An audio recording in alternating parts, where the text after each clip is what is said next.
कल्पना कीजिए, अंधकार से भरी गहरी घाटी, जहाँ दर्द, चीखे और अंधियारा है, वहाँ आत्माएं भटक रही है, पीड़ा में कराह रही है। अचानक उस अंधकार में एक ज्योति चमकती है। एक महान आत्मा वहाँ प्रवेश करती है। यह वही है जिसने अपने प्रेम और बलिदान से संसार को बदल दिया। यह यीशु मसीह है, जो मृत्यु के बाद एक रहस्यमयी यात्रा पर निकले हैं। लेकिन क्यों? क्या उन्हें नर्क जाना पड़ा? क्या वहाँ उनका कोई कार्य अधूरा था? क्या यह केवल एक भ्रम है या एक गहरी सच्चाई? यह कहानी किसी साधारण व्यक्ति की नहीं, बल्कि संसार के उद्धारकर्ता की है। यह कहानी उस रहस्य को उजागर करेगी जो सदियों से छिपा हुआ था। यह कथा 3 भागों में विभाजित होगी, जहां हम देखेंगे कि कैसे यीशु नर्क में गए, वहां क्या किया और कैसे उन्होंने उस अंधकार को चुनौती दी। अब पहला भाग शुरू करते हैं, मृत्यु के द्वार पर मसीह। अध्याय 1, क्रूस की अंतिम घड़ियां।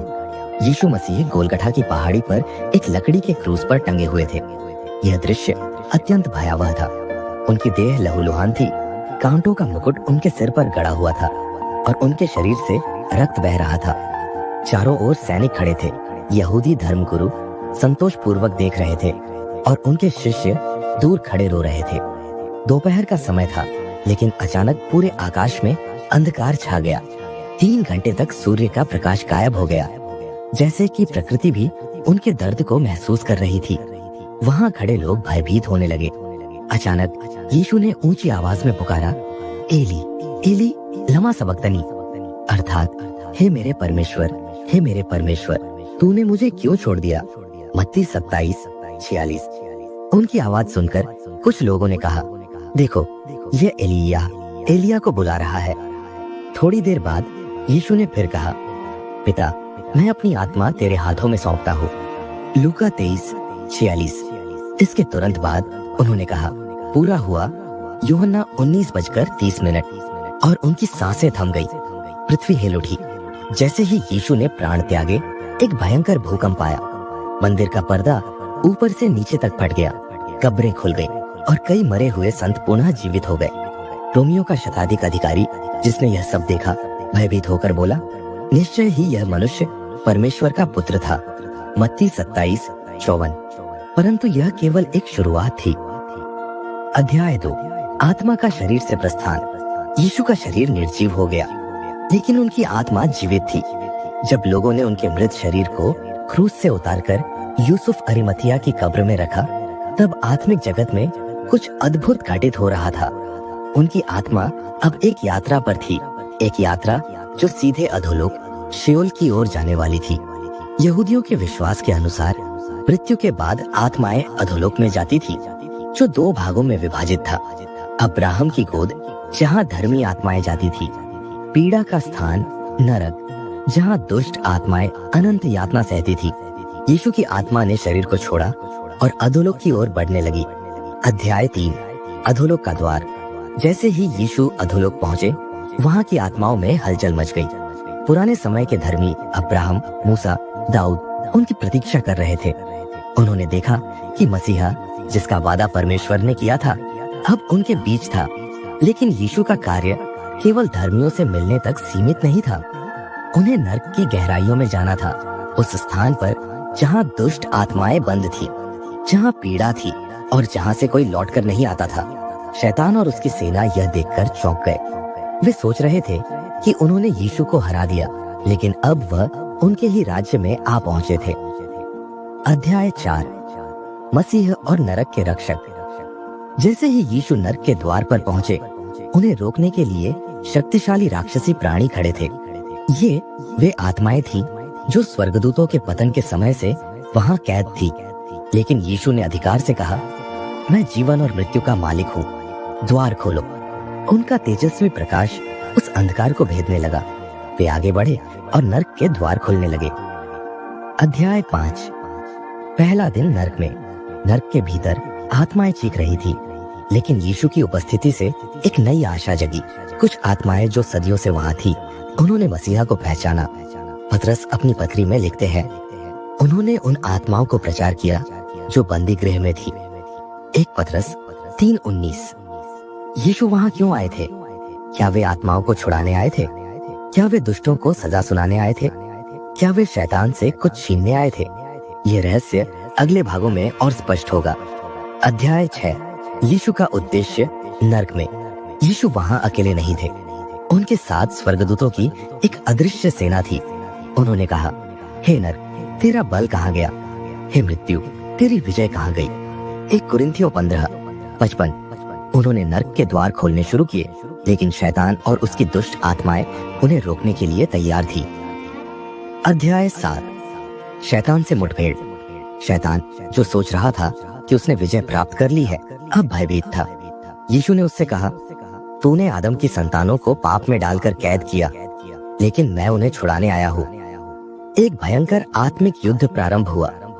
शैतान के दूतों ने यीशु को रोकने की कोशिश की, लेकिन उनका कोई भी प्रयास सफल नहीं हुआ। अध्याय 8। नरक की जंजीरें तोड़ना।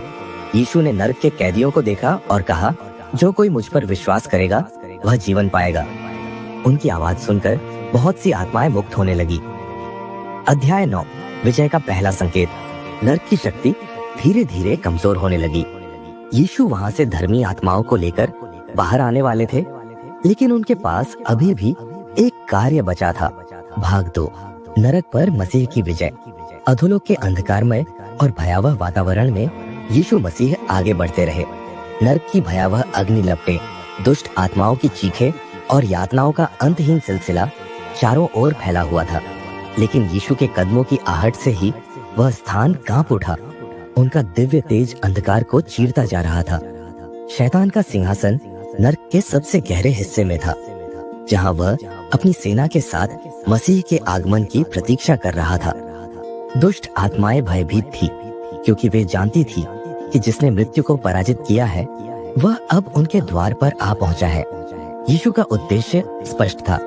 उन्हें मृत्यु और अधोलोक की कुंजियां प्राप्त करनी थी और उन सभी आत्माओं को छुड़ाना था जो परमेश्वर पर विश्वास रखते हुए भी मृत्यु के कारण बंदी बनी हुई थी। शैतान का अभिमान और भ्रम। शैतान के मन में अभिमान भरा था। वह सोचता था कि उसने यीशु को क्रूस पर मारकर हमेशा के लिए जीत हासिल कर ली है।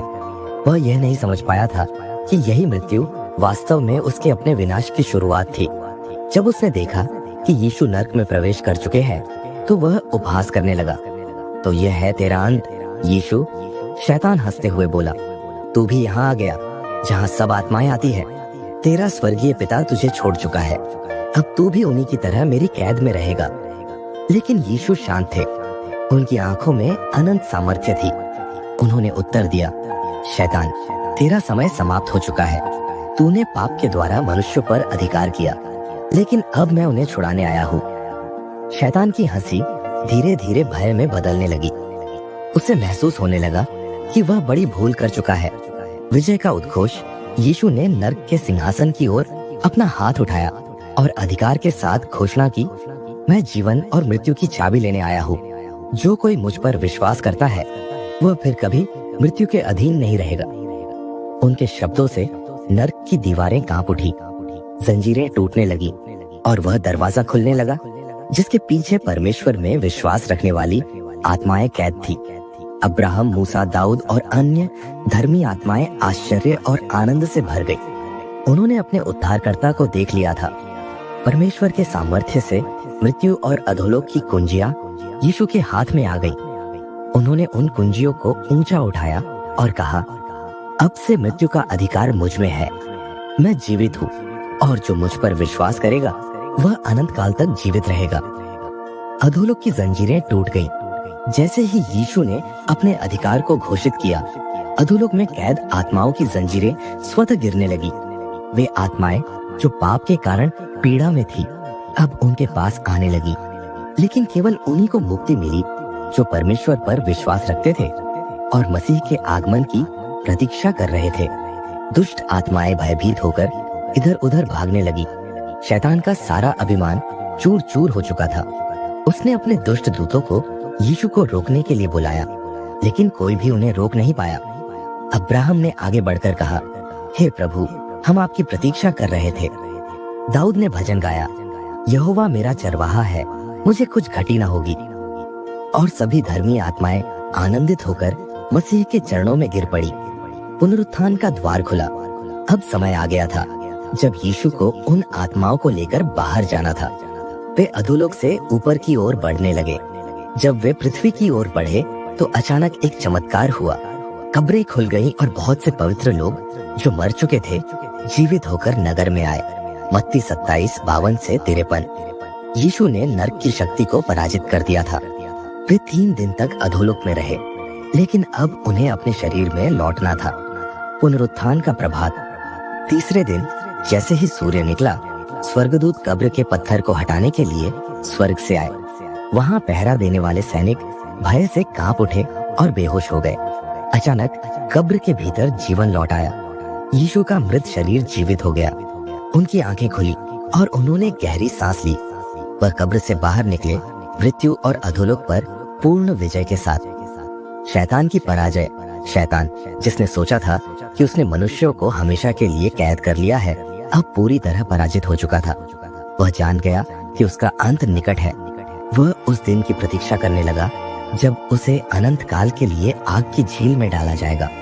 यीशु ने अपने शिष्यों को दर्शन दिए और उन्होंने कहा, मुझे स्वर्ग और पृथ्वी का सारा अधिकार दिया गया है। मत्ती 28:18। अब मृत्यु का भय समाप्त हो गया था। जो कोई मसीह में विश्वास करेगा वह अनंत जीवन पाएगा।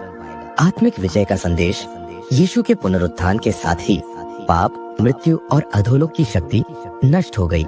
उनका संदेश स्पष्ट था, मैं पुनरुत्थान और जीवन हूँ। जो मुझ पर विश्वास करता है वह यदि मर भी जाए तो भी जीवित रहेगा। यूहन्ना 11:25। यह विजय केवल यीशु की नहीं थी, यह उनके सभी अनुयायियों की थी। यह एक नया युग था जब विश्वासियों को मृत्यु का भय नहीं था। अब वह दिन निकट था जब यीशु स्वर्गारोहण करने वाले थे, लेकिन इससे पहले उन्हें अपने शिष्यों को आदेश देना था, जाओ सारी जातियों को चेला बनाओ और उन्हें पिता, पुत्र और पवित्र आत्मा के नाम से बपतिस्मा दो। मत्ती 28:19। भविष्य की आशा। यीशु के नरक पर विजय की कहानी एक महान सत्य प्रकट करती है। मृत्यु का भय मिट चुका है। शैतान का अधिकार समाप्त हो गया है। सभी विश्वासियों के लिए अनंत जीवन उपलब्ध है। अब मसीही विश्वासियों को यह संदेश पूरे संसार में फैलाना था कि मृत्यु के बाद जीवन है और यीशु ही एकमात्र मार्ग है। अगले भाग में यीशु के स्वर्गारोहण और उनकी महिमा का विस्तृत वर्णन किया जाएगा। पुनरुत्थान के बाद का प्रथम प्रभात। तीसरे दिन का प्रभात पूरी पृथ्वी के लिए एक नए युग की शुरुआत थी। क्रूस पर मृत्यु के बाद अधोलोक की यात्रा और वहां की विजय के पश्चात अब समय था कि यीशु पुनः अपने शरीर में प्रवेश करे और मृत्यु को पराजित करके जीवित हो जाए। यह रविवार की सुबह थी। यरूशलेम अब भी क्रूस की घटनाओं के प्रभाव में थी। नगर में चर्चा थी कि यह व्यक्ति, जिसे लोगों ने यहूदियों का राजा कहा, जिसे रोमियो ने क्रूस पर चढ़ाया और यहूदी महायाजकों ने दोषी ठहराया, अब कब्र में विश्राम कर रहा था। मगर यरूशलेम के उत्तर पश्चिम में स्थित एक शांत बगीचे में कुछ असाधारण घटित हो रहा था। यह बगीचा वही स्थान था जहां यूसुफ अरिमथिया ने यीशु के शरीर को एक नवनिर्मित कब्र में रखा था। कब्र भारी पत्थर से बंद कर दी गई थी और रोमनों ने इस पर मोहर लगा दी थी ताकि कोई इसे न खोल सके। कुछ सैनिक पहरा दे रहे थे, लेकिन अचानक स्वर्ग में एक कंपन हुआ। स्वर्गदूतों की सेना प्रभु के आदेश की प्रतीक्षा कर रही थी। तभी एक उज्जवल प्रकाश चमका। एक स्वर्गदूत स्वर्ग से उतरा। उसकी आभा बिजली की तरह चमक रही थी। उसने कब्र के पत्थर को हटा दिया और वहां बैठे सैनिक भय से कांप उठे। वे इतने भयभीत हुए कि वे मूर्छित होकर गिर पड़े।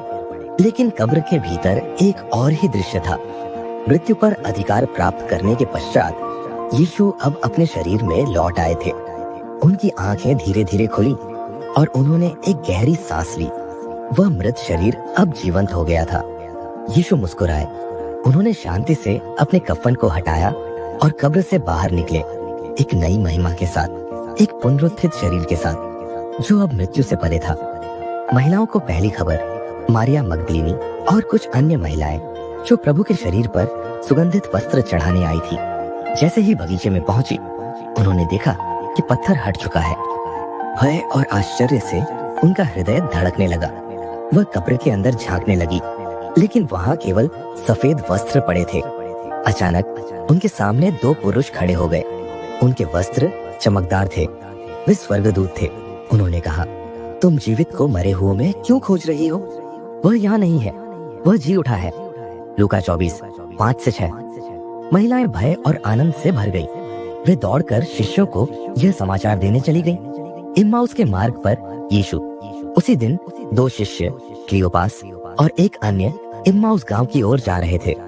वे पूरी यात्रा के दौरान यीशु की मृत्यु और कब्र के खाली पाए जाने की चर्चा कर रहे थे।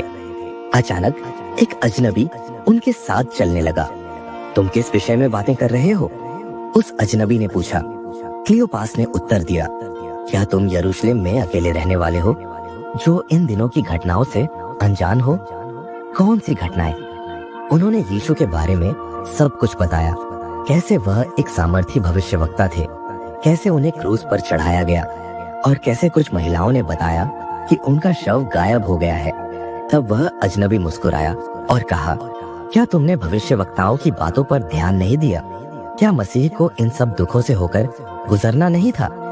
फिर उसने उन्हें मूसा और भविष्यवक्ताओं की बातों को समझाना शुरू किया। जब वे गांव पहुंचे, उन्होंने उस अजनबी से अनुरोध किया कि वह उनके साथ भोजन करे। जैसे ही उसने रोटी तोड़ी, उनकी आंखें खुल गईं। यह तो प्रभु है। लेकिन इससे पहले कि वे कुछ कह पाते, वह उनकी आंखों से ओझल हो गए। अध्याय 22। शिष्यों को दर्शन। उस रात जब शिष्य एक बंद कमरे में एकत्रित थे, यीशु उनके बीच आ खड़े हुए। शांति तुम पर हो। वे भयभीत हो गए, सोचने लगे कि यह कोई आत्मा है। लेकिन यीशु ने कहा, देखो मेरे हाथ और मेरे पांव, मुझे छू कर देखो, क्योंकि आत्मा के मांस और हड्डियां नहीं होती जैसे मुझ में है। शिष्य आनंद से भर गए। थॉमस का संदेह। थॉमस, जो उस समय वहां नहीं था जब उसे यह बताया गया कि यीशु जीवित है, उसने कहा, जब तक मैं उसके हाथों में कीलों के निशान न देख लूं और अपनी उंगली उसमें न डाल दूं, मैं विश्वास नहीं करूंगा। 1 सप्ताह बाद यीशु फिर प्रकट हुए। थॉमस, अपनी उंगली मेरे हाथों में रखो और अपना हाथ मेरे पंजर में डालो। अविश्वासी न बनो, परंतु विश्वास करो। थॉमस घुटनों के बल गिर गया। हे मेरे प्रभु, हे मेरे परमेश्वर। स्वर्गारोहण का दिन।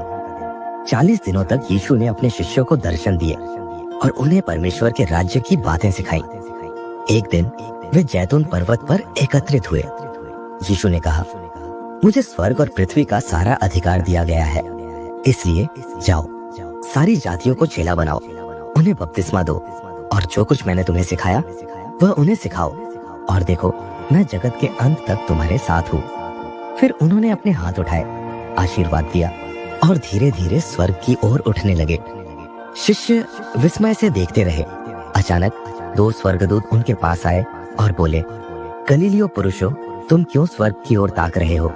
यही यीशु जो तुमसे स्वर्ग में उठा लिया गया है, वैसे ही फिर आएगा। एक नई आशा। यीशु की विजय केवल मृत्यु पर नहीं थी, बल्कि उन्होंने सभी विश्वासियों के लिए एक मार्ग खोल दिया था, अनंत जीवन का।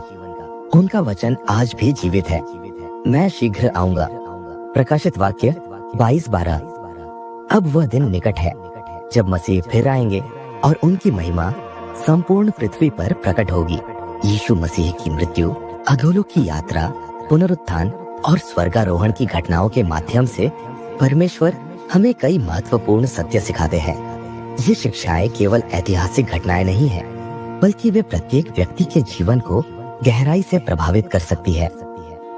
आइए विस्तार से समझते हैं कि परमेश्वर हमें इन घटनाओं के द्वारा क्या सिखाना चाहते हैं। पाप और मृत्यु पर विजय। हे मृत्यु, तेरी जीत कहाँ रही? हे मृत्यु, तेरा डंक कहाँ रहा? 1 कुरिन्थियों 15:55। पाप ने दुनिया में मृत्यु को जन्म दिया, लेकिन यीशु मसीह ने मृत्यु को हरा दिया। उन्होंने अपने पुनरुत्थान के द्वारा यह प्रमाणित किया कि जो कोई उन पर विश्वास करेगा वह अनंत जीवन पाएगा। उनकी विजय हमें यह आश्वासन देती है कि मृत्यु केवल एक दरवाजा है जो हमें परमेश्वर के अनंत राज्य में ले जाता है। हमारे लिए शिक्षा, पाप और मृत्यु के भय में जीने की आवश्यकता नहीं है। मसीह में विश्वास करने वालों के लिए अनंत जीवन की प्रतिज्ञा है। यीशु ही वह मार्ग है जो हमें जीवन प्रदान करता है। परमेश्वर का असीम प्रेम। क्योंकि परमेश्वर ने जगत से ऐसा प्रेम रखा कि उसने अपना एकलौता पुत्र दे दिया, ताकि जो कोई उस पर विश्वास करे वह नष्ट न हो परंतु अनंत जीवन पाए। यूहन्ना 3:16। यीशु का बलिदान परमेश्वर के प्रेम का सबसे बड़ा प्रमाण है। उन्होंने अपने निर्दोष जीवन को हमारे लिए समर्पित किया ताकि हमें छुटकारा मिल सके। हमारे लिए शिक्षा परमेश्वर का प्रेम निस्वार्थ और असीम है। यीशु ने हमारे लिए जो बलिदान दिया वह हमें परमेश्वर के अनुग्रह की गहराई को दिखाता है। हमें भी दूसरों से प्रेम और क्षमा का व्यवहार करना चाहिए। उद्धार केवल यीशु के द्वारा ही संभव है और किसी और के द्वारा उद्धार नहीं, क्योंकि स्वर्ग के नीचे मनुष्यों में और कोई नाम नहीं दिया गया जिससे हम उद्धार पा सके। प्रेरितों 4:12। यीशु ने अधोलोक में जाकर उन आत्माओं को मुक्त किया जो परमेश्वर की प्रतिज्ञाओं की प्रतीक्षा कर रही थी। इसी तरह वे आज भी सभी मनुष्यों को पाप की गुलामी से बचाने की शक्ति रखते हैं। हमारे लिए शिक्षा कोई भी मनुष्य अपने अच्छे कर्मों से उद्धार प्राप्त नहीं कर सकता। यीशु ही उद्धार का एकमात्र मार्ग है। हमें अपने विश्वास को मसीह पर केंद्रित रखना चाहिए, न कि सांसारिक चीजों पर। परमेश्वर के राज्य का आगमन, तेरा राज्य आए, तेरी इच्छा जैसे स्वर्ग में पूरी होती है वैसे ही पृथ्वी पर भी हो। मत्ती 6:10। यीशु का पुनरुत्थान केवल एक व्यक्तिगत विजय नहीं थी, बल्कि यह परमेश्वर के राज्य की शुरुआत थी। उनका स्वर्गारोहण यह दर्शाता है कि एक दिन वे फिर आएंगे और अपना राज्य स्थापित करेंगे। हमारे लिए शिक्षा हमें पृथ्वी पर परमेश्वर के राज्य को आगे बढ़ाने का कार्य करना है। हमें उनके दूसरे आगमन की प्रतीक्षा करनी चाहिए और तैयार रहना चाहिए। हमारा अंतिम उद्देश्य स्वर्गीय राज्य में प्रवेश पाना होना चाहिए। विश्वास और धैर्य की परीक्षा। जो कोई अंत तक धीरज धरे रहेगा वही उद्धार पाएगा। मत्ती 24:13। थॉमस को विश्वास करने में कठिनाई हुई, लेकिन यीशु ने उसे प्रमाण दिया। इसी तरह हमें भी जीवन में कई बार संदेह और कठिनाइयों का सामना करना पड़ सकता है, लेकिन हमें धैर्य बनाए रखना चाहिए। हमारे लिए शिक्षा विश्वास कठिन परिस्थितियों में भी बनाए रखना चाहिए। संदेह होना स्वाभाविक है, लेकिन हमें परमेश्वर से उत्तर की तलाश करनी चाहिए। जो लोग अंत तक धैर्य रखते हैं वे विजय पाते हैं। हमें प्रभु का सुसमाचार फैलाना चाहिए। इसलिए जाओ और सब जातियों को चेला बनाओ, उन्हें पिता, पुत्र और पवित्र आत्मा के नाम से बपतिस्मा दो। मत्ती 28:19। यीशु ने अपने शिष्यों को यह आदेश दिया कि वे सारी दुनिया में जाकर खुशखबरी सुनाएं। यह आदेश आज भी हर विश्वासी के लिए लागू होता है। हमारे लिए शिक्षा हमें प्रभु के प्रेम और उद्धार के संदेश को दूसरों तक पहुंचाना चाहिए। हमें अपने जीवन से गवाही देनी चाहिए कि हम मसीह के अनुयायी हैं। हमें आत्मिक रूप से सशक्त होना चाहिए ताकि हम दूसरों को सुसमाचार दे सकें। पवित्र आत्मा की शक्ति। परंतु जब पवित्र आत्मा तुम पर आएगा तब तुम सामर्थ्य पाओगे। प्रेरितों 1:8। यीशु के स्वर्गारोहण के बाद उन्होंने पवित्र आत्मा को भेजा ताकि उनके अनुयायियों को मार्गदर्शन और सामर्थ्य मिले। हमारे लिए शिक्षा पवित्र आत्मा हमें बल, ज्ञान और साहस प्रदान करता है। हमें अपने जीवन में आत्मा के नेतृत्व का पालन करना चाहिए। आत्मा हमें जीवन में सही निर्णय लेने में सहायता करता है। अनंत जीवन की आशा। मैं जाता हूँ तुम्हारे लिए स्थान तैयार करने। यूहन्ना 14:2। यीशु ने वादा किया कि वे अपने अनुयायियों के लिए स्वर्ग में स्थान तैयार करने जा रहे हैं। हमारे लिए शिक्षा यह संसार हमारा अंतिम घर नहीं है। हमारा असली घर स्वर्ग में है। हमें पृथ्वी पर अस्थायी चीजों पर ध्यान देने के बजाय अनंत जीवन की तैयारी करनी चाहिए। जो कोई मसीह पर विश्वास करता है वह स्वर्ग में अनंत आनंद प्राप्त करेगा। निष्कर्ष यीशु की विजय हमारी विजय। यीशु मसीह की मृत्यु, पुनरुत्थान और स्वर्गारोहण केवल उनके जीवन की घटनाएं नहीं थी, बल्कि वे हर विश्वासी के जीवन के लिए एक संदेश है। उन्होंने हमें मृत्यु और पाप से छुटकारा दिया। उन्होंने हमें परमेश्वर के प्रेम का प्रमाण दिया। उन्होंने हमें उद्धार का मार्ग दिखाया। उन्होंने हमें अनंत जीवन की आशा दी। उन्होंने हमें आत्मिक रूप से मजबूत किया। आज भी यदि हम मसीह को अपने जीवन का प्रभु मानते हैं और उनके मार्ग पर चलते हैं तो हम भी उनकी विजय में सहभागी बन सकते हैं। यीशु ने कहा, मैं पुनरुत्थान और जीवन हूँ। जो मुझ पर विश्वास करेगा वह यदि मर भी जाए तो भी जीवित रहेगा। यूहन्ना 11:25। क्या आप इस अनमोल सत्य पर विश्वास करते हैं?